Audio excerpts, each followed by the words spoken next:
Hey, episode 3, The Ball Card Show. Thanks for tuning in, and we've got a lot to get to. I'm Jason. I'm Gary, and I'm really glad that this is not a video podcast or a YouTube show, because what you're wearing right now is terrifying, Bro, and I have to look at you across this How table. dare you? I mean, y'all, you can't imagine the tie-dye tank top, the Shoals 36th Annual Catfish Festival. What in the name of God is this? This is actually early release, limited edition. It's like straight off the sneakers app. It's something, For all real, right. I think Yeezus would actually wear this. That's how cool it is. I think that you are drastically overestimating. People, this is a picture of a catfish holding a pickaxe and wearing a mining hat. I don't know what's happening. Maybe we'll just like post a picture in the Facebook group and let the people decide. Oh, yeah, we can definitely do that. All I'm not the afraid. laughter emoticon reactions are going to be spectacular. Listen, the Shoals, Indiana Catfish Festival is a slice of Americana like no other. It's a slice of something. Hey, you better be careful now. Anyway, we're glad you're here. We want to jump right into it. We got a lot to talk about today.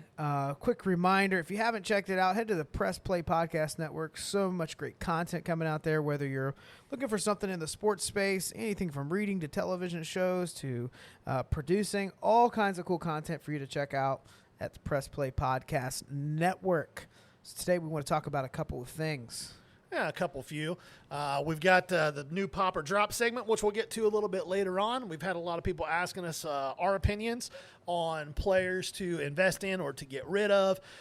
When we get to that segment, we'll explain exactly what we're doing with that. We don't want people to mistake what we're trying to accomplish with that segment, but we'll get there. Teaser. Yeah, teaser. We're going to tell you more about what we talk about later. Yeah, absolutely. That was great. Did you like that circular that was content? Really good. Yeah. Appreciate that. Yeah, it's relatable I like content. stuff and things that I enjoy. Well, I mean, yeah. So let's talk about some new stuff that's coming out. Everybody's starting to get excited about NFL. Wait, Gary. Yeah, what are It's we still waiting on? basketball season. Yeah, Why I mean- are we so excited for NFL already? Well, because basketball season's coming to a wind down, and when it comes to the hobby, it's been really weird. So obviously, if you're in this at all, you've noticed in the last 3 to 4 months, the market has corrected itself. A lot of people are trying to say a bubble has burst. I don't think that's the case. I think there's been a much needed market correction that has occurred. So NBA right now, we're down to the conference finals. The players that most people were super heavily invested in going into the playoffs Yeah. are gone. They're So, out. like, if you waited, like, several months, even with Express on a Blackboard or Kevin Durant, that came back at PSA 9. Yeah. I mean, it's not the biggest card in the world, but it was hitting around 1,500, and, like, in recent days, you're seeing, like, 400 or 500. Is it a good time to sell that? Yeah, no, I would wait till next year at this point. Like, What about, like, a Charizard 1999 Wizards of the West Coast? You mean Wizards of the Coast? Yeah, I'm not a nerd like you, bro. I just tried to make Pokemon way cooler than it is. Yeah, you tried. You held off on selling Wizards that of one West too? Coast Customs. Yeah, well, I mean, there is West Coast Customs, but that's a whole different thing. Okay. Yeah, that was a big fail on your part. Wizards of Waverly. So Place, what Jason's trying to 1999. explain to y'all is that he waited too long to sell some things. No, I didn't anticipate it, this is my luck. I should have anticipated that exactly 1 week after my stuff arrives at PSA for Express, PSA closes. This is my luck. Well, what you should have done was as soon as Kyrie Irving exploded his ankle in Game 1, you should have sold that Kevin Durant. Okay, but I was like, that team's so loaded. You got Harden there. He's surely going to step up. Yeah, until he blew out his hamstring. Yeah, the results came in. That turned out to be that not a was fact. not good. Yeah, Yeah. Maury was not impressed No, with that situation. No, you were not the daddy. Yeah, no, not at all. So, and that kind of, we'll hit that a little bit later too, when to sell things and the things to look for. But that's kind of, NBA is still going on. The Hawks are there, but Trae Young's a perfect example right now. The dude is lighting the world on fire. He has gone further than Luka ever has. They just won Game 1 of the Eastern Conference Finals last night by a point over the Bucks. And his stuff's just stagnant. It's not moving. And people are losing their minds. What's going on with the market? I'll tell you what my wife thinks. What's your wife think? Trae Young would, like, get a haircut and not look like somebody dropped a lollipop on a barbershop floor. Yeah, that's a rough cut. It's rough. It's not good. But you know what? When you can shoot that way, And run that way. Man, he's so fast. Everybody talks about how fast De'Aaron Fox is. I made a post during the last round of the playoffs on Facebook while I was watching the Hawks play. De'Aaron Fox is a fast dude. Trae Young makes people look stupid when he wants to attack, and he's so little, so he can't like body anybody up when he gets in there. He just shoots that little running floater, and it's almost automatic. Yeah. It's crazy. Yeah. So we're going to talk about that in a little bit. So back to NFL. So NFL draft happened. Everybody's gotten excited. We've had some NFL products that have dropped already. The biggest products that have dropped as far as quality goes are going to be Prism draft picks came out. Also, Leafs, Leaf Metal and Leaf Ultimate Draft came out. Unlicensed, but still really nice cards. Yeah. They're really good-looking cards. We've also had Panini's drop Score. Donruss will be coming out here in the next 6 to 8 weeks. So if you are currently buying 2021 products, you're getting rookie cards of players that are in their college uniforms or in their college uniforms with no logos showing. Yeah. And that's okay if you're holding them because you collect that person or you're a fan of them. Great, hold on to it. If you're buying that stuff to make a profit on it, sell it as fast as you can sell it. If it's a big card, send it in and get it graded fast and turn around and sell it fast. As soon as those NFL unis drop with product, it's going to drop the prices by 50%. Tank. Yeah, tank. 50%. I remember when I was first getting back into collecting, and this is when Prism basketball was still like attainable in retail. Yeah. And I would find Prism draft. I couldn't stay away from it. Yeah. Just because it's like, it's a Prism product. Yeah. And it's stacked rookie class. That's all. I mean, they really hype it up so well. It's a stacked rookie class. Doesn't matter. Didn't matter how many rookies I pulled out of there. They tanked. I held them. I was like, no, this will be different. You think everyone's Michael Jordan when you get like a variation rookie. Yeah, the only thing you can do with draft pick stuff, if you're going to hold it for the long term, is buy super short printed stuff, numbered stuff. That's one of the things I like about Leafs products. Everybody just bags on Leaf. They make really good looking cards. Yes, they're unlicensed, but the cards themselves look amazing. This year's Leaf Metal Draft, that stuff looks awesome. Yeah, I think it's a little gaudy. See, I think it looks great. It's like you had that one aunt that traveled to the Southwest for a summer to hang out. And she came back with like tons of jade jewelry on. And some turquoise. Turquoise everywhere. Yeah, she went to Burning Man. You know, I'm sure. Yeah, it was Burning Man. She went to Burning Man. Yeah. Your 60-year-old aunt just chilling. No, she was never the same. Came back from Burning Man. But with Leaf, you buy and Leaf, the prices are reasonable for the market now. Leaf Metal Draft, the hobby box is you can get for $130, $140. 5 autographs.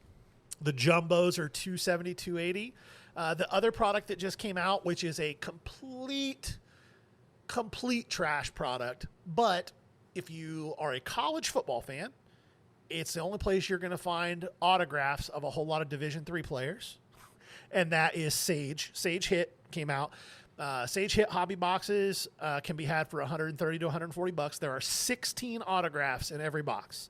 And 15 of the 16 autographs will be players you have never heard of in your life. But you're probably going to get 2 or 3 on cards along with some stickers. And you might get lucky and hit one of the big quarterbacks because they're in there. And those will pay for the box, if not more. And I'll say this, too. Like, if you are getting into the hobby and you're like, I'm just not going to spend that kind of money. Maybe you're going to get a little bit, wait for an investment to grow and sell. Or you're just you're like, I refuse to move to the cost of staying in this hobby. Maybe you have a kid that's wanting to get back into it or check it out or collect or get autographs. That's a great way to get little Jimmy involved in collecting. Absolutely. A hobby box for $150 that has 16 autographs in it. It's a fun rip, and maybe you get super lucky and drill one of the quarterbacks, and it'll pay for the box, if not more. Yeah. So that's kind of happening with NFL. Be ready for Donruss to come out. I don't know what it's going to come out at. I know that hobby boxes in general, the prices are starting to come back down. Let's go. Back down to earth. They're still not where they were 2 years ago. I don't know that we'll ever get back to where you're buying hobby boxes of Prism for $200. But I think that the days of $1,500 and $1,600, $2,000 Prism hobby boxes are slowly disappearing. I think we're going to get back to under $1,000 for most hobby boxes, other than the super high-end stuff. So that's what's happening with NFL products that are coming out. If you've paid any attention at all to this draft class, this stuff is going to be crazy, crazy, crazy good for a long time.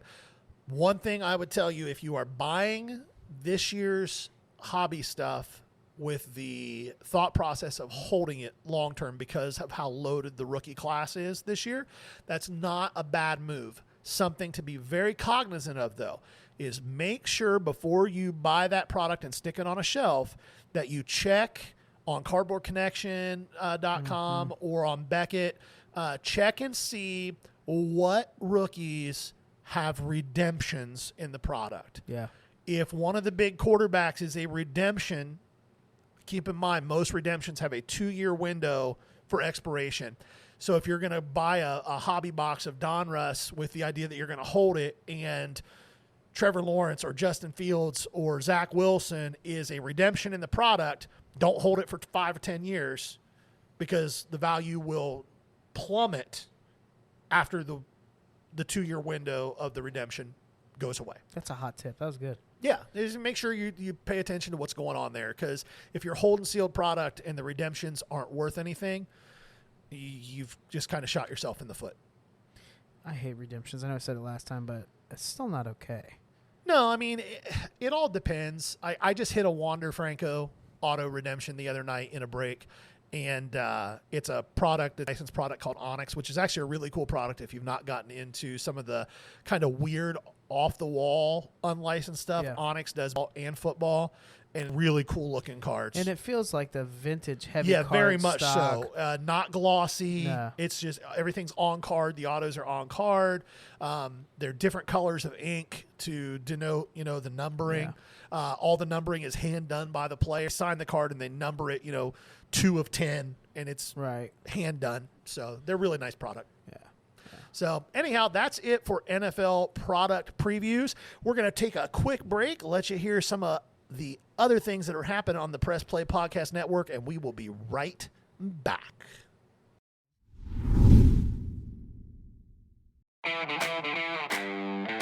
You've been pining, you've been waiting for Rega and Rhoda to get back together. We got you. Press Play Podcast. We're ready to go. We're going to have our podcast with everything that you want. Browns, Cavaliers, Indians, Ohio State, the national scene. Kenny Rhoda, Michael Regai back together again. Make sure you keep your ears open. It's happening right here on Press Play Podcast. See you then. Want to hear more about your favorite TV shows and movies that are on countless streaming services? Then listen to Up Next with your new favorite hosts, me, Kristen Aviles. And me, Christina Walter. Every other week, we'll highlight one genre, but 2 movies or TV shows, one old and one new. We'll let you know what's hot and what's not from your favorite Or least favorite. streaming services. And be sure to stay tuned to the end of each episode where we shout out an artist whose name you should know for their talent in the industry. So follow us to stay up to date with your favorite hosts from Up Next. A part of the Press Play Podcast Network. All right, welcome back. We want to jump right into a discussion around grading.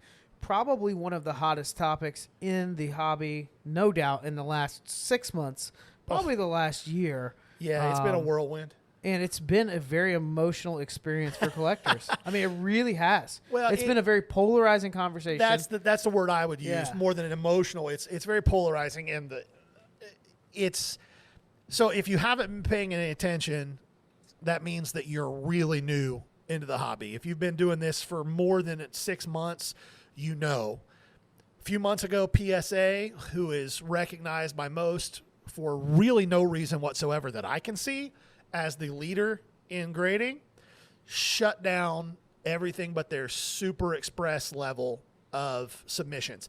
The Super Express level is $300, and that's still taking a month and a half. Their economy stuff had gotten to the point where it was 16 to 18 months behind. They had a backlog of 8 or 9 million cards just sitting in a warehouse. Do you remember, I know I saw some discussion in one of the Facebook groups that we were on, but you kind of broke down the math on just how long it might take Oh yeah, to actually get through the PSA is backlog. not going to be open to an economy level of service. If you think they said they would start opening stuff up July 1st, if you think they're opening up economy level service anytime before the next 18 to 24 months, you are out of your mind. And when they do, What are you? You are out of your mind. I like that. Yeah, you like that? Yeah. When they do open back up economy level service, it's going to be $50 to $75 a card, and they will start charging everybody up front instead of grading at the end, and that'll be the way that it goes. When would you get it back? Eventually. And it doesn't matter. CSG is in the same boat right now. I just called CSG the other day. It takes a lot for me to break down when I've sent an order in for grading to then call and really just throw everything at the wall. Yeah. But I was so angry. I submitted Now, 5 CSG cards. is the one that has a history with comic books. Yes, and CSG is relatively new to the sports card world, but they are a massive company. They are the leading in the world for years for comics, for coins, Currency, for trading yeah. card games, things like Pokemon and Magic and things like that. They're huge. Wizards of the West Coast. Yeah, Wizards of the West Coast. They are a massive company who decided to get into the sports card world. I thought this is going to be great. They're a well-respected company. They're going to actually provide some type of a challenge to PSA's dominance, which, again, I can't reiterate enough. There's no reason whatsoever that PSA should be seen as the authority in sports cards. They're one of the most inconsistent grading companies I've ever seen, and there is absolute, unequivocal proof that they control the population of their cards. Dude, you sound like a guy that drives a Kia Stinger talking about how Corvettes suck. Well, I'm just telling you that PSA is they've been under Department of Justice investigation for 5 or 6 years. There's a huge scandal of them grading trimmed cards for PWCC. Like, they're a mess, We're dropping bombs today. and they take forever to give you your stuff back, and people still just worship at their altar. It makes no sense to me. Yeah, I don't like what it's done for the base rookie collection space. There was a time where that seemed like a rarity, and I think the age of accountability with PSA, like, there was a drastic shift when people realized, oh, I'll just open up this group submission on YouTube and people can look at it. And the inconsistency you're seeing in the grading, you would have some people with group subs, they're sending off stuff that's way OC, way off center. Comes back at 10. Comes back at 10. You would send in some stuff that you took the time to check out the centering surface. You looked under a microscope. You looked You everything pre-graded the over, card. and then you would get a grade. Be like, if you hold those side by side, clearly, Mine's better, Yeah. but it's a 9. And so PSA pop controls, if it's a huge card, perfect example is Derek Jeter 1993 Topps gold foil. Yeah. Okay? If you have 10 of those, and they are perfect, I mean perfect, and I'm not patting myself on the back here, but I can grade a card just as well as anybody at PSA does. It's perfect. You will get a 9 on 10 of those cards. If you send in 100, you'll get a 9 on 99 of them. They'll give you a 10 on the 10th. And they're all the exact same card. You know why? Because they want to control the population on big, big cards like that. So let's break that down really quickly. The differentiator, in my opinion, from PSA and a lot of these other brands is that they actually control their population. They track. You can track the data. What's the population of 10s? What's the population of 9s?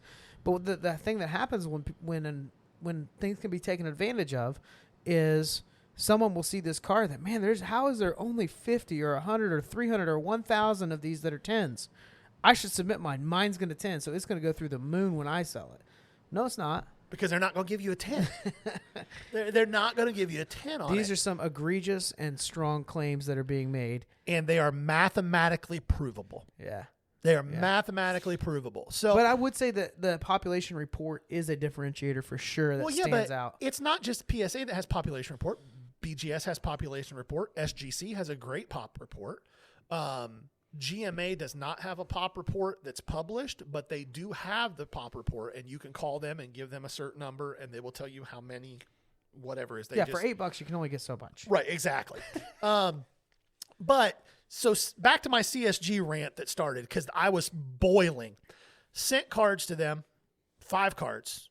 Okay. Nothing crazy. I even joined as a member, paid their annual membership fee. I was like, I'm going to do this right. We're going to get in on the ground floor with this company. Sent them my cards. They were received on April the 11th. Sent them UPS. Received on April the 11th. They finally got into, and not even into the system, but just showed up when I ran the tracking number through CSG's website as in their security cage. Oh, security cage. That was 2 weeks later. It is now 2.5 months later. They still are not in the system. When I submitted when their turnaround time was 40 business days. We are close to 60 business days. They still aren't even in their system. At this point, I expect to never see those cards again.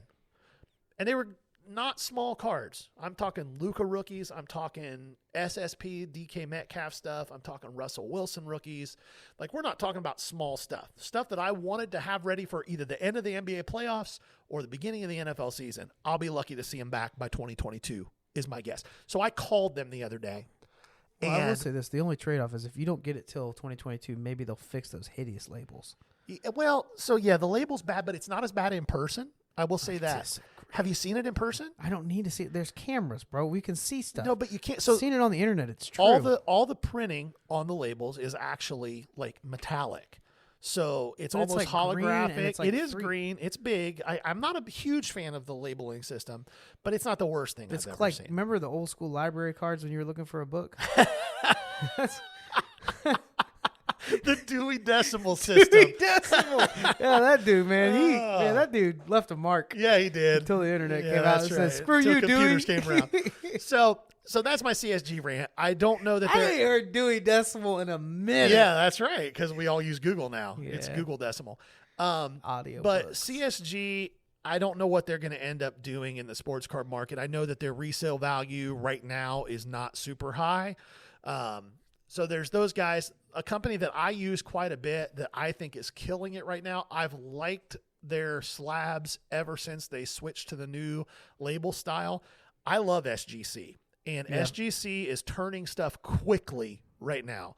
I've sent, and I'm sure that they'll start to slow down a little bit, but they are fully staffed. And I've been sending stuff almost every week. And it's the day that it's delivered, it's checked into their system, and it's been on its way back to me no more than 3 business days later. Every single order that I've sent them. And that's at their standard rate. Yeah, I think the big thing that's happened is so SGC, in my opinion, I love the black casing. Oh, it looks I like great, especially on colored cards. Yeah, It looks great. when you're talking about vintage, like older stuff and old stuff, SGC still is kind of the authority of old baseball, especially a lot of that. Well, and what's crazy to me is they're the authority, but then everybody looks at them on modern stuff. Now, I will say this, since PSA shut down and SGC's actually been getting stuff back to people, you are seeing way more SGC cards hit the market, and they are closing the gap. There are some cards, and full transparency, it's not base rookies, it's not that type of stuff that's closing the gap, but numbered stuff, SP stuff, colors are closing the gap with PSA, mostly because, and you're not going to send in anything other than huge cards to PSA right now for $300 a crack. Yeah. So a $300 raw card is a big card. it is. So So might for you pay to justify, $300. that's what I'm saying. Yeah, a PSA multiplier. I mean, everybody wants to talk about multipliers with grading. What if it grades this? What's it going to multiply? There isn't a set rule of thumb, but I will say this. If you have a $300 raw card and it gets a PSA 10, it's probably a $2,500 card at that point. It's probably worth $300 to send it to PSA. If you send the same card to SGC for $30, it becomes a $1,200 card, $1,400 card. It's just a question of what kind of margins you want and how fast you want it back. So here's the game I play because I can get too excited about that 10. Take time if you're thinking about it. If you really want to look at a sold price and you got something that's clean and you've looked over it, look at your 9s. Absolutely. Check your 9s. 9's a more realistic number if you do your homework. You and still if are you going to pre-grade your stuff and you know what to look for, I would tell you even more. Like, I would look at what an 8 goes for, and if you can't justify spending $30 with SGC to grade it, if it comes back an 8, don't grade it. I really don't send it if I don't think it has a chance to 10. If I see one thing that could be, if it's in the 60-40 window on ratio of centering, maybe it's not great, but it's clean everywhere else. Yeah. Or maybe we got just a tiny bit of a soft corner on the backside, but it's kind of a paper product, so it's not sticking out like it would with Prism or whatever. Yeah. Like, if I don't think it's probably like 9.5 to 10, probably the better way of saying it, I'm not sending it. Well, and when it comes to, unless it's like old school.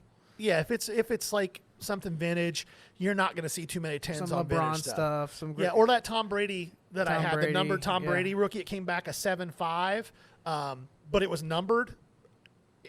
I sold it for raw. It was probably a $375 card. I sold it for $500. You sold it? Yeah, sold it. I might have held it once I got it graded. Nah, I sold it. Wasn't that ugly Michigan uniform? That's if it had been pro uni, I would have held it. Michigan sucks. College uni, well, yeah, and my wife doesn't like anything with Tom Brady or Michigan on it in our house. Yeah, she really hates Tom Brady. Gosh, when we talk about college sports, we just got to what has happened up north? Oh, to Michigan? Yes. I mean, they're just bad. But no, if you're tuning into this podcast, understand we're Ohio State fans. We hate everything about Michigan, and we will talk badly about them. But if you're from Michigan, that's good for you. If you're a Michigan fan, we're going to make fun of you. I liked hating a team that could beat us. Like, I didn't realize it, but now I'm like, well, maybe, maybe this will be the time.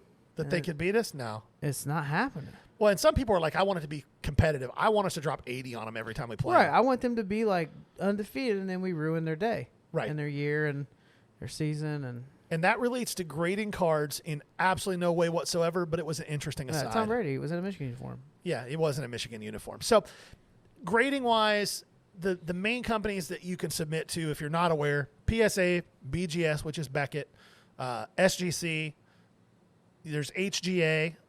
We're hoping, I actually know the owner of HGA. We're hoping to get him on for an interview at some point. They have an interesting model. Their cases look really good. Yeah. They haven't gained a ton of resale traction, but they have developed a really loyal and fervent following. Part of that is because it's really difficult to submit with them. They only take a certain number of cards every week. It's a queue system. Yeah, here's a novel lottery. They only take as many orders as they can fulfill. Right, it's weird how that works. But with the PSA model, it'd be sweet if ran a restaurant and everybody's like, I'll have this, and then we just say, okay, cool. Whenever we're ready for you, we'll just hit you up and take your money. Yeah, it's like the Wizard of Za. Go on. It's a pizza place in Columbus. Sorry. I've seen Doesn't matter to anybody. Wizard of Za is a pizza place, and it's very much like PSA. If you want to buy pizza from them, you get on their wait list, and their wait list is anywhere from 3 to 5 months long. And they will just send you an email a few days. I've never waited more than 40 minutes for pizza. They'll send you an email 3-4 days in advance. Say, hey, we're going to have pizza available for you on Friday. Do you want it? And if you didn't want pizza on Friday, guess what you want on Friday now? Pizza that you've been waiting 5 months for. And by the way, you paid for it when you got on the waiting list. That better be good. I've heard mixed reviews. It's like a deep dish, weird pizza. It's not my thing. That doesn't fly in Columbus? It seems to be really deep dish popular. In Columbus? Get out of here. Yeah, well, not like Chicago style. Just like Detroit? Detroit's even worse. Yeah, I don't like any of it particularly that much. I'm a thin crust guy all the way. So anyway, we're talking about grading brands. So that's kind of the grading synopsis in a nutshell right now. If you want your stuff back relatively quickly at a reasonably affordable price point, SGC is the way to go. They're very, very stringent with their grading. If you buy an SGC 10 slab, it is a 10. Mm-hmm. You could send it anywhere. It's going to be a 10. Yeah. They are really, really stringent in how they grade things. So real quick before we move on to pop or drop, I want to give us just a couple of pointers for somebody that's the thing I hear the most from friends that are getting back into it is there's a desire to grade. Yes. Some people it's because they want the value, they want to see the growth and the value of what they have when it's graded and it's a 9 or 10. Others just want to protect it because they think it's a cool card. Both great reasons. What are a few tips you'd give? And I think maybe really what we're talking about is pre-grading. So pre-grading is taking the time to look over your card saying, is this worthy to send off? Does it have a chance in grading well? Now, if it's a personal collection card, a PC that you love, and you just want to have it, it doesn't really matter what that grade is. Get it graded. That's what grading is for as well. Protected and absolutely. So a few things that are important. There's 4 things Yes. that every grading company looks at. What are they, Jason? So we have centering, Yep. we have corners, Yep. we have surface, Yep. and we have edges. There you go. Where you look alongside of that, and that there, it doesn't sound like a lot, but when you begin to look over those under a lens, get some of the right lighting out, get a centering tool, which you can get on eBay for $10. It's not an expensive Yeah, thing. so, It's just work. Buy a centering tool, okay? Don't trust your eyeballs because I promise you they're going to be wrong most of the time.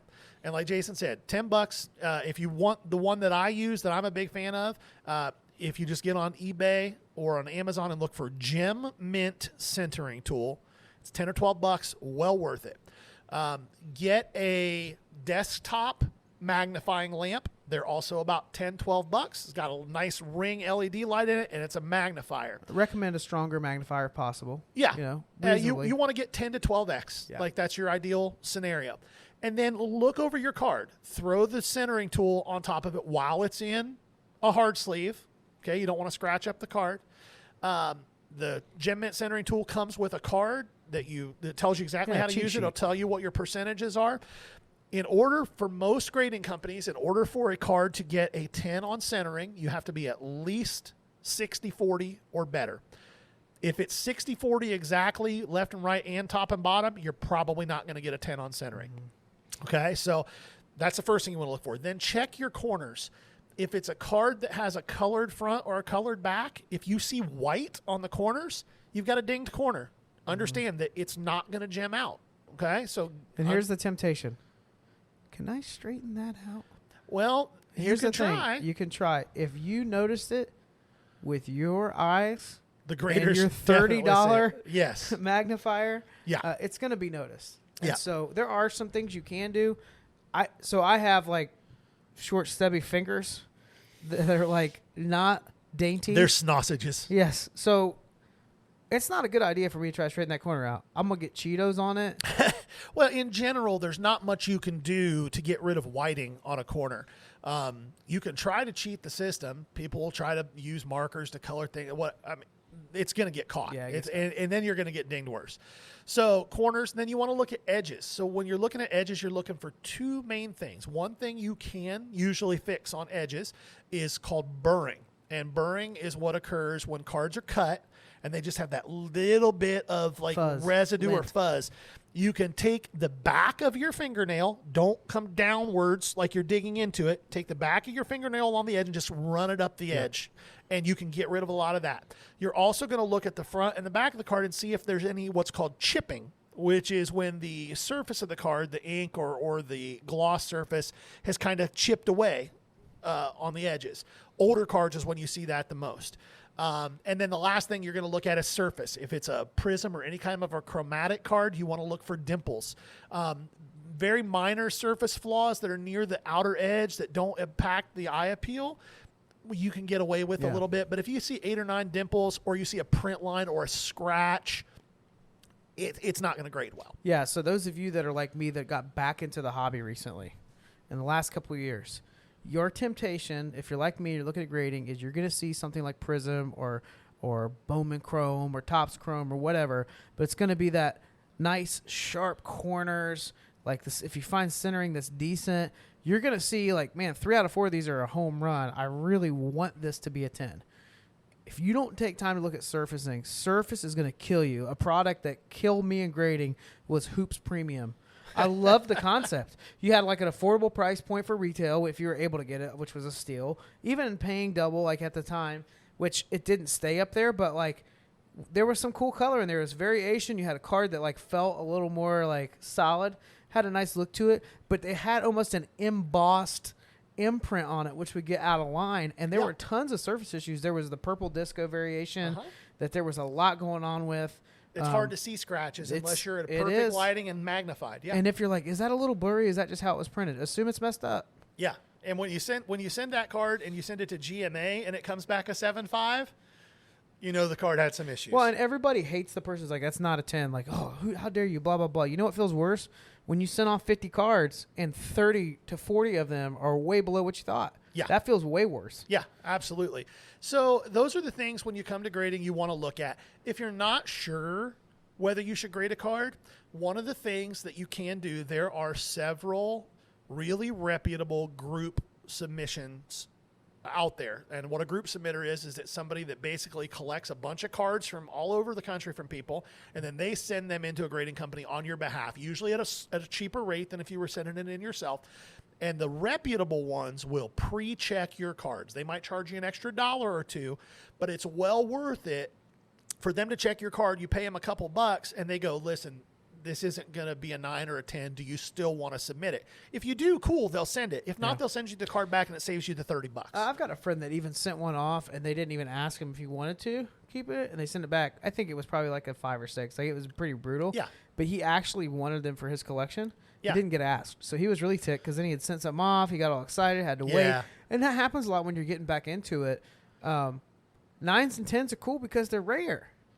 Yeah, Like for the most part. Like, that's the reason that people get excited about it. And I think there's been this idea that this is an opportunity to get rich quick. And you're gambling. You're gambling. There are things you can do with an investment. You can invest in, is Dogecoin still hopping around back and forth until the next pump and dump? Yeah. Like, there's ways for you to do that. Don't forget to like what you're doing. Right. The window to make lots of money fast in this hobby has closed. That's Like the market Say is that correct. again, but slowly. The window to make lots of money fast in this hobby has closed. I hate hearing that. It's the truth, though. Now, does that mean that the market is tanked? No. Does that mean that your local breaker is still, not doing well? No, they're killing it. Yeah. What it means is They're that still not doing well. That's a great way to phrase that question. the days of being able to take a base rookie of a guy who just scored 20 points and grade the card fast and flip it for 10x are gone. Those days are gone. Will they come back again? Maybe. I don't know. But right now, that's not real life.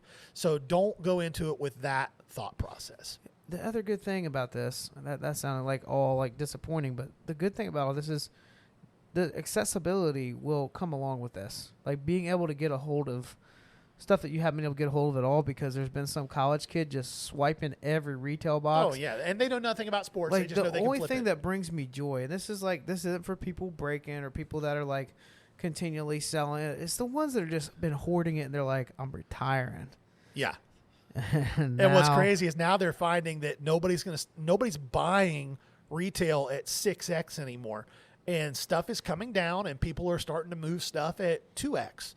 And for a retail product, if you don't feel like making trips to Walmart and Target, paying double, I can live with that. I can pay $40 for a blaster or if I something. like the product. Yeah, I can do that. I'm not paying $120 for a blaster or something at all. And for a while, people were. So anyhow, grading in a nutshell, that's where we're at. If you have questions about grading, specifics, feel free to hit the group on Facebook, ask us. One of the things I will say, though, one of the things that happens a lot of times when people start asking questions about grading is they post a picture of a card and ask us to pre-grade it for them.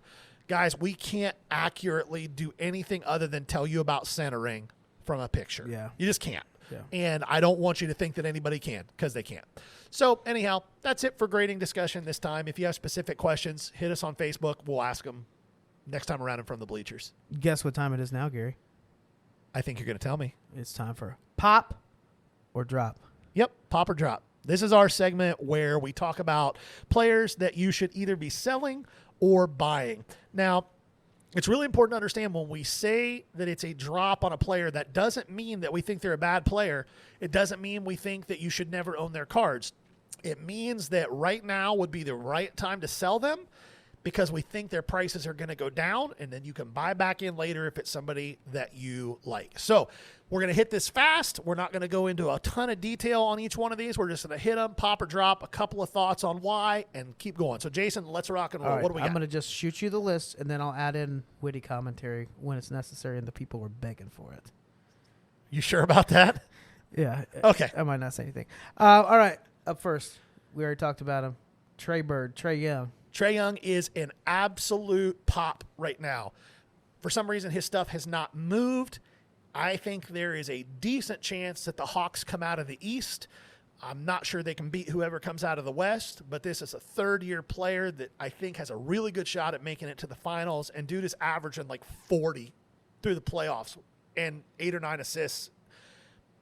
He's playing hungry. He looks like he wants to win, and his stuff hasn't moved. I think his PSA 10 Prism base is still sitting around $330, $340. Yeah.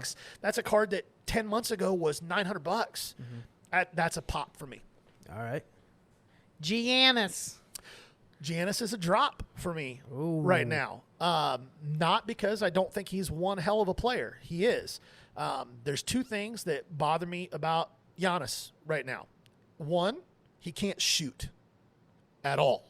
He is not a shooter, and if teams keep him out of the lane, there are issues. He can't finish at the end of games. You saw that in the last round. They got out, but they should have gotten out a game earlier, and he's just not a guy who can make a jump shot to win a game. Yeah, you remember when you were a kid and you were like trying to make some noodles or something, and then somebody come up and be like, a watch pot never boils? You ever hear that? That's basically what it felt like whenever he was getting ready to shoot a free throw. This whole last series. Yeah. So to me, he's a drop for two reasons. One is that. Two, his stuff got so stupid high last year that everybody knew it was unsustainable. Mm-hmm. I think that his stuff is, especially if the Hawks win this round, his stuff's going to drop another 15 or 20%. And then if you want to buy back to come into next season, cool. Like, that'll be the way to go. Not that I don't think – and if you have his stuff right now and you bought it high, don't panic sell it. Just hang on to it. You know, he's on a Hall of Fame trajectory with his career. He's only 25 years old. You know, people don't realize how young he is because he came into the league so young. Right. But he's only 25. So if you bought his stuff high, if you bought his Prism rookie when it was $7,000 and now it's $2,500, don't panic sell it. There's no reason to get out and take a loss. I don't know that it's ever going to get back to $7,000, at least not anytime soon. I think that you're in a hold mode that way. But if you bought his stuff in the last few months thinking there's going to be a playoff bump, go ahead and drop. Yeah. Let's move over to football. Yep. Daniel Jones, Danny Dimes. Pop. You've been big on him since Pop. Walk me through the Giants being able to provide him these opportunities. So here's the thing That's where I'm hung up. Here's the thing I like with Daniel Jones, and I will be the first to admit that I understand that there's not always a direct correlation between skill level and hobby value. Okay? That being said, I know football, I know quarterbacks, and the dude can play. He has some turnover issues, mostly fumbling, not throwing picks. He's a fumbler. But you look at how he's flashed the first 2 years of his career. He has games where you go, holy crap. And he did all that. I think he's played a total of 6 games with Saquon Barkley. Yeah. He's had no receivers at all. Sterling Shepard's been hurt for most of the last year and a half. So he's a pop to me. He's super cheap right now. You can get PSA 10 Donruss rookies for $40. That's a $200 card if he starts the season hot. All right. Yeah. No, I'm not quite where you are with that, but pop. I'd like to be wrong because I do have some of that sitting around. If you buy a PSA 10 Daniel Jones for $40 right now, it's not going to be worth less than $40 in the middle I of got the that season. Dwayne Haskins sitting around. That's going to be worth less. I got that Dwayne Haskins canvas to 25 or 50. There you go. Yeah. Good hustle. Way to run out that That's ground nice. ball, Now, son. if he eventually, becomes a Steelers starter, who knows? All right, cool. Daniel All right, Jones. next. This guy you might have heard of, just a genetic freak, DK Metcalf. So DK Metcalf is a guy who I would say right now is neither a pop or a drop. He is a hold. No, we're not doing that. Well, I would not be buying him, but I would also not be selling him right now. You can't play. You made the rules here. Let's dig a little deeper. You have to make a decision. Okay, let's dig a little deeper. If I have to make a decision, I would say drop on high-end stuff, pop on low-end stuff for DK Metcalf. Graded. I like it. Graded. I like it. All right. Justin Herbert, you may have heard of him. Drop. The expectations are so high. That's the issue. So here's the thing. Justin Herbert, hell of a player. I think he's going to be very good for a long time. He also has one major problem, and that's that he plays for the Chargers, and they are not going to be very good. He's going to be good. They are not going to be good. His career, I think, is going to look a lot like what last year looked like. He's going to throw 30 to 40 touchdowns every year. He's going to throw 10 to 12 interceptions every year, and they're going to win 6 or 7 games every year. This is some strong statements. Is there any reason to think that that's a 10 or 12 win team? No, they ain't the Dolphins. I'm sorry. That was one of the funniest things you said in weeks. We won't talk about Tua. They're not a 10 or 12 win team. Tua's a beast. He's not on the list, but he would definitely not be a pop. I heard talk this morning that the Dolphins should look at Aaron Rodgers. I think that the Dolphins know that they have Marcus Mariota Jr. as their quarterback right now. Oh, my God. That's what they got. But that's neither here nor there. All right, Justin Joe Burrow. Herbert dropped. Joe Burrow is a pop. His stuff is starting to Hey, rise. what's your favorite team? Oh, I'm a Bengals fan. Hey, your tone changed real quick. But that being said, people are realizing how good the advanced metrics on Joe Burrow were last year. And his stuff is already starting to rise. While Herbert falls, Burrow's stuff is starting to rise. If you're going to buy Burrow, do it now, because once training camp opens and people see that he's healthy and doing his thing, with Jamar Chase there now, second year T. Higgins, that offense is going to be legitimate. They beefed up the offensive line, which means Joe Mixon's going to be a serviceable running back again. He doesn't have to be amazing. He just has to keep 7 guys out of the box on the outside, and they're going to be fine.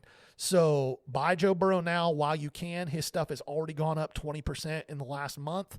I think it's got more room to grow. If you can buy clean raw and get it graded, do that. Otherwise, stick to I like a lot of his PSA 9 stuff right now. I think there's more room for growth on the 9s than there is the 10s. Okie dokie. Baseball. Finally some baseball. Let's start off with Vlad Jr. What a year 2021's been for him. Yes, and he's also a drop right now. And that has nothing to do with It's been a steep climb already. That's the point. So what else can he do So here's what's funny to me. to increase his value? Yeah, I think the longevity would be the thing. If he stays healthy, the numbers are crazy right now. Yeah. Batting average 340. Yeah, he's in the 340. top 3 in every offensive 23 category. home runs already. It leads the league. I think people were – here was the funny thing. When he showed up spring training, his stuff started to spike, and everybody said all he did was show up not fat. He wasn't fat. He's already a hell of a hitter. Now he's not fat. I've found a little bit of offense with this because I always like those big hairs like Prince Fielder, Like Jason Otero. like me. So as a collegiate athlete Now listen, I'm not laughing because he wasn't a collegiate athlete, because he was. Go ahead. it was Bible college. Anyway, Juan Soto, let's move on. So you're a drop on that. I would agree that there's been such a steep climb. The timing of the market correction with the Cards. And again, when we say if you like the player, keep them. That's the only hold Yeah, you pop or drop is all about when to sell, not that they're bad. Vlad's a great player. If you have his stuff and you bought it before spring training or you've had it since last year, this is a great time to sell. If you bought it last week, hang on to it. get. Juan Soto. Juan Soto is a absolute pop. This is one of the best pure hitters in baseball. He's gotten off to a slow start. He has not been healthy. All-Star break is coming. Should give him time to get himself healthy and right. He is going to go on a tear at some point, and his PSA 10 flagship paper rookie cards are going to get back into that $280 to $300 range. Average sale price in the last week is about $160. If you can buy that card for $150 or $160, you should be buying it right now. Everyone you can get your hands on. And while we're talking about people that have been really hot, Mr. Ohtani. Yeah, so Ohtani is a weird dude Talk hobby-wise. about somebody that was like so cheap to get. Yeah, but just right before the season, everybody had bailed on him. You could buy his PSA 10s and just about everything for less than $50, and now they're $400 or $500. Numbers, autos. Yeah, he's definitely not a pop because his stuff has just spiked so much. He's going to be a drop if you're holding it already, and if you don't have it, I wouldn't be buying it right now. Unless you get a stupid deal. Like you get something that's numbered or an auto for 30% under comps, yeah, grab it. Yeah. But other than that, he's not a guy I'm buying right now. All right, next, I always feel like these three names are like always in the same conversation. Yeah. Ronald Acuna. Acuna is a pop to me. His stuff is still undervalued compared to Tatis right now. What a statement. when you think about the climb. For him. Yeah, but I mean, again, we're back to where his US 250, which is his Topps Update paper card, comps are 150 to 160 on it right now. That card should be $300. The dude's going to go 40-40 this year. Yeah. When's the last time we had a 40-40 player? Yeah, it's actually a really good question. Trivia. Yeah. We've had it since Canseco, but I can't remember who it was. I think he's a pop. Yeah. So Gary says the first person to To what? correctly state the last 40-40 gets one of his Justin Herberts he no longer cares about. I tell you what, I will absolutely Give you a leaf toss draft. it. No, it'll be a licensed product. If you hop on our Facebook page and you are the first person to tell us correctly who the last 40-40 player was, I will drop you a Justin Herbert, a raw Justin Herbert card in the mail. It just feels dirty because, like, when they would do trivia like this at the ballpark, like Riverfront Stadium, like, you had to know then. Now people can just Google it. But our people are more ethical than that. No, they're not. But the first person to Google it right and drop it on the Facebook page gets a Justin Herbert card. Hey, you heard it Coming here your way. first. Yep. Next. All right. Any pictures at all? Any pitchers at all. So, pitchers, Hall of Fame, surefire Hall of Fame pitchers are absolute pops for me. Everybody ignores pitchers. Do I think you should be investing in Bowman first of prospects? Absolutely not. Should you be buying Justin Verlander and Max Scherzer rookie cards? Yes, you should be. Absolutely should be. Those guys are first ballot, surefire Hall of Famers, and you can buy PSA 10s of their rookie cards for almost nothing right now. All right, same vein of that. Let's talk football. Any defensive players at all? Yes, Pop. I am huge on certain defensive players. We have a few guys that are generational guys right now. Aaron Donald is one of the top 5 defensive players in the history of the NFL. It's a strong statement, but it's a real statement. That dude's rookie cards, you can buy autographed, numbered to less than 50, raw, Topps Chrome Aaron Donald rookie cards for $100.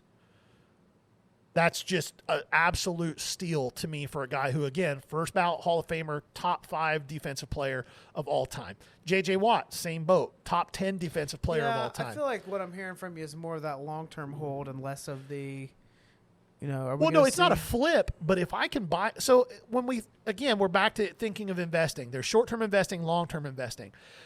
If I can buy $1,000 – if I can buy 10 – Aaron Donald autograph rookies that are all numbered to less than 100 and they're clean, and I can buy those for $1,000 and I have another $300 in grading them, and they come back in 5 9s and 5 10s. In 10 years, I think that's worth $4,000. Wow. Maybe $5,000.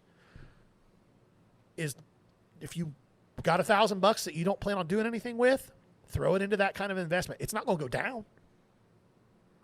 Unless the entire market tanks and all of a sudden sport cards are worth nothing anymore, those guys aren't going down. Yeah. I hear you. It's interesting. We want to hear your take as well. Chime in with us. Anything you disagree with. Any players you'd be interested in seeing in the Pop or Drop segment next time that we host this. But we're coming to a close here at the end of episode 3. We hope we've been helpful in some way, or at least entertaining. Yeah, at least entertaining. We made you laugh. We talked about Jason's shirts. Real weird. I don't like it. I could make like a Tankini out of this for the photo. I think we should green screen that. What are you gonna do with it? I can think of a few things. We'll see you later. Thanks for Thanks, joining guys. us. Appreciate it.